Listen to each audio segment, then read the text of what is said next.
वरिष्ठ नागरिक कल्याण परिषद के अध्यक्ष रामचंद्र गौड़ एवं उपाध्यक्ष नवीन वर्मा की अगुवाई में वरिष्ठ नागरिकों की एक महत्वपूर्ण बैठक सीनियर सिटीजन ट्रस्ट के पदाधिकारियों और स्थानीय बुजुर्गों के साथ संपन्न हुई।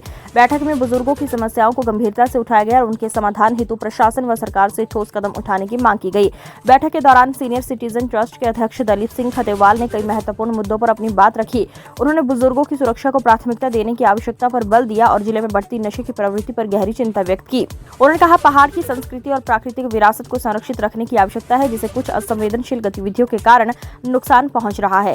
खेतवाल ने विशेष रूप से भांग की खेती को लेकर भी विचार साझा किए। उन्होंने कहा कि भांग को केवल नशे के रूप में देखना एक संकीर्ण दृष्टिकोण है। इसमें कई औषधीय गुण होते हैं और ये पहाड़ी समाज की पारंपरिक चिकित्सा प्रणाली का एक महत्वपूर्ण हिस्सा रही है। ठीक कहा अभी गौड़ साहब हमारे जो सीनियर सिटीजन के उनको अध्यक्ष बना रखा, राज्य मंत्री बना रखा है। मैं बहुत बहुत धन्यवाद देता हूँ।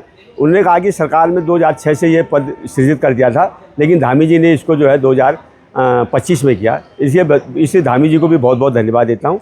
लेकिन मानने पर मेरा सोचना यह है कि मैं जो भी गौड़ साहब ने जो बातें कही, जो हमने इनको ज्ञापन दे रखा है, वो कितना इम्प्लीमेंट हो उस पर ज़्यादा ध्यान दूँगा मैं, क्योंकि हमने इस संगठन को बनाया 2011 में हमने संगठन बनाया बागेश्वर जनपद के। हम हमेशा समाज के काम के लिए, हम सीनियर सिटीजन के लिए, आज सरकार कहती है सीनियर सिटीजन के लिए हम बहुत कुछ करते हैं, लेकिन बागेश्वर सीनियर सिटीजन जो है सबके लिए सब कुछ करता है।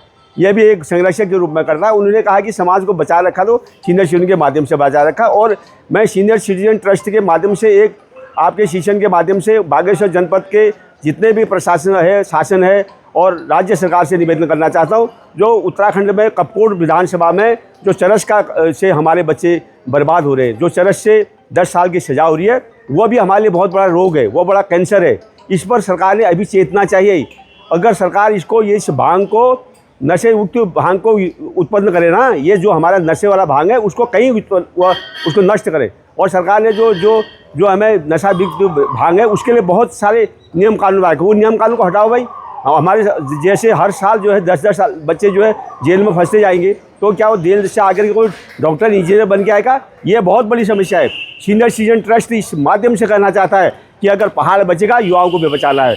और मैं बहुत बहुत धन्यवाद देता हूँ हमारे जितने भी हमारे गौड़ साहब आए और वर्मा जी आए और नेगी जी आए, बहुत बहुत धन्यवाद देता हूँ। उन्होंने हमारी समस्या को सुना, बहुत बहुत धन्यवाद। प्रदेश सरकार ने वरिष्ठ नागरिक परिषद का पहली बार इसको अस्तित्व में लाई, और ये कम से कम 2006 में बन गया था।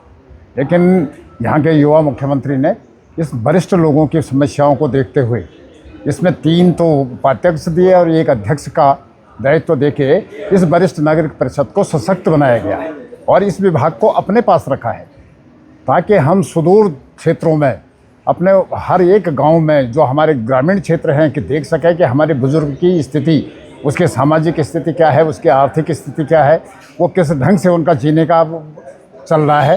तो उसके लिए जी जान से काम होगा और ये प्रदेश सरकार कृत संकल्प है इसके लिए। सीनियर सिटीजन ही एक मात्र है पहाड़ के अंदर आज के समय में जिससे हमारी संस्कृति बची हुई है। हम लोग अगर आज जिंदा हैं तो अपने सीनियर सिटीजन की वजह से जिंदा है। हमारे सीनियर सिटीजन उन सुदूर गाँव में रह के अपनी परंपराओं को निभा रहे हैं। हमारे टाउन हैं, हमारे जो महानगर बन गए हैं, इन महानगरों में हमारे जो सीनियर सिटीजन हैं, उन्हीं लोगों ने आज जो है पहाड़ को बचा के रखा हुआ है, उसकी संस्कृति को बचा के रखा है। अन्यथा हमारे पहाड़ से तो पलायन इतना ज़्यादा हो गया है और सीनियर सिटीजन उसमें पलायन में सबसे ज़्यादा गया है। लेकिन उसके बावजूद भी आज हमारे पहाड़ के अंदर जो सीनियर सिटीजन हैं, इन लोगों की बदौलत ही पहाड़ जिंदा है और निश्चित तरीके से जिंदा रहेगा। इसके लिए धामी सरकार निरंतर प्रयासरत है।